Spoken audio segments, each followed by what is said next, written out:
Hello everyone. So today we are going to see the topic revisiting irrational numbers. You have already studied in your 9th standard root 2, root 3 are irrational. So now we are going to prove that. Okay? So for proving that we need a theorem. So we'll see the theorem and then we will prove it. Okay? Let P be prime number. If P divides A square, then P divides A, where A is a positive integer. Okay, now here 2 is a prime number. So 2 divides 4 square. We all know 2 divides 16. Okay, if 2 divides 16, then definitely 2 will divide 4. Okay, another example, 5 divides 100, that is 10 square. 5 divides 10 square, so definitely 5 will divide 10. So that is the theorem.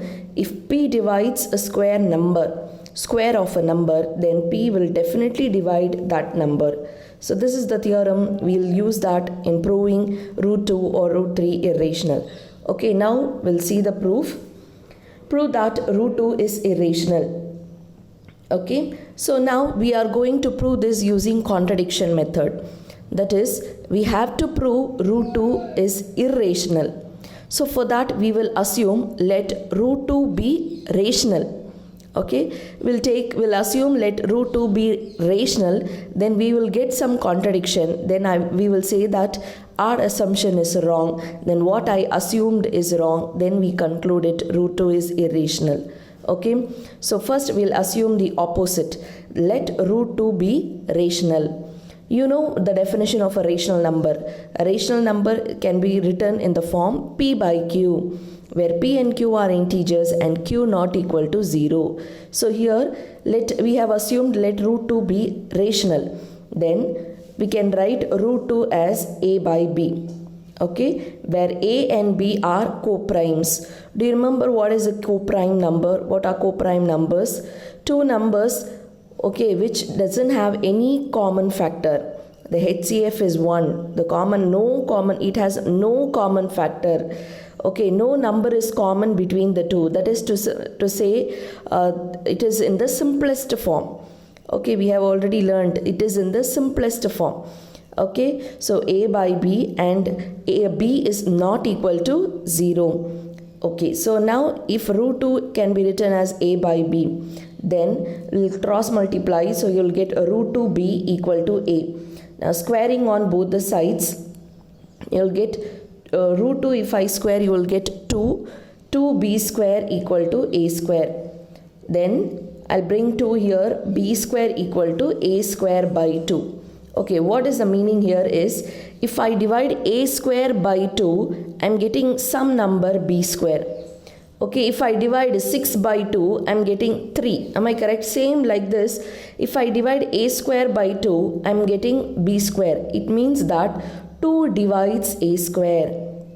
A square is divisible by 2. Okay, 2 divides a square. So we have seen the theorem, if 2 divides a square, 2 divides a.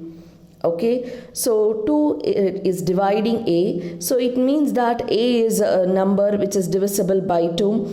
Okay, and a is an even number, so I can write a as equal to some 2 into c for some integer c. Okay, so a equal to 2c. C is some number. So now I'll keep this as equation number 2. So already 2b square equal to a square is taken equation number 1. So I'll substitute 2 in 1. Okay, so 2b square equal to a square. In the place of a, we'll substitute a equal to 2c. So 2b square equal to 2c the whole square. Now take square. 2 square is 4 and c square. 2 and 4 will get cancelled and you will have only 2. So b square equal to 2c square. I'll bring this 2 here down. So you will get b square by 2 equal to c square. So you can see that when I divide b square by 2, I'll get a number c square. It means that 2 is dividing b square. Okay, 2 divides b square, which means 2 will divide b. Now we see that already we have seen 2 divides a. And here we are seeing 2 divides b. Then we get that 2 divides both a and b, which means that 2 is the common factor of a and b. Okay, 2 is a common factor of a and b. So this is a contradiction. For what? This is a contradiction to the fact that a and b are co-prime. We have assumed that a and b doesn't have any common factor. They are co-prime. But what we get here is a and b have a common factor, which is 2. So this is the contradiction. What I am assumed, but it is coming opposite of that. So what I assumed is wrong. Our assumption is wrong. What I assumed, root 2 is rational. So that is wrong. Therefore, root 2 will be irrational. Okay, did you understand? So now, exercise 1.3. So here we have 3 sums. Prove that root 5 is irrational. So the same what we did for root 2, we have for root 5. So the same steps, everything same, only in the place of 2 here we'll have 5. Okay, so then we'll see the other 2 problems. Prove that root 5 is irrational. Same like root 2. So we'll take let root 5 be rational. Then root 5 equal to a by b, where a and b are co-prime and b not equal to 0. Then cross multiply. Then squaring on both the sides, you will get b square equal to a square by 5.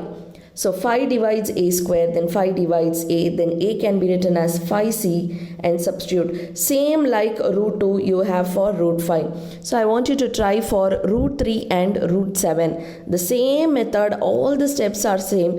Only in the place of 5 you will have to write 3 and 7. Okay. Now next sum. Prove that 3 plus 2 root 5 is irrational. Okay. All these type of problem are similar. Okay, one sum if you learn, you can do all other sums remaining with the same method. Okay, prove that 3 plus 2 root 5 is irrational. Now we'll assume that 3 plus 2 root 5 is rational. Then which can be written as a by b, where a and b are co-prime integers and b not equal to 0. Okay, now what we have to do is, I'm going to keep root 5 on the left hand side, bring the remaining all the numbers to the right hand side. So first I'll bring 3 to the right hand side. So a by b minus 3. Okay, now we'll take LCM. So b will be multiplied with the 3. So a minus 3b by b. Then bring 2 this side. So you will have a minus 3b by 2b. Okay, now root 5 we get it as 3a minus 3b by 2b. Now we know a and b are integers and we have 2, 3, they are also integers. So what we get is a minus 3b will be integer, 2b will be integer. So on the whole, the right hand side will be a rational number. The right hand side will be a rational number. If right hand side is a rational number, then left hand side should be a rational number. So we get root 5 is a rational number. But this is a contradiction because we know that we have already proved that root 5 is irrational. Therefore, this contradicts the fact that root 5 is irrational. So our assumption is wrong. What is our assumption? 3 plus root 2 root 5 is rational. Therefore, 3 plus 2 root 5 is irrational. So similarly, we'll prove the other sums. This is the third question. You can just go through quickly. So 1 by root 2, we will take it as a by b.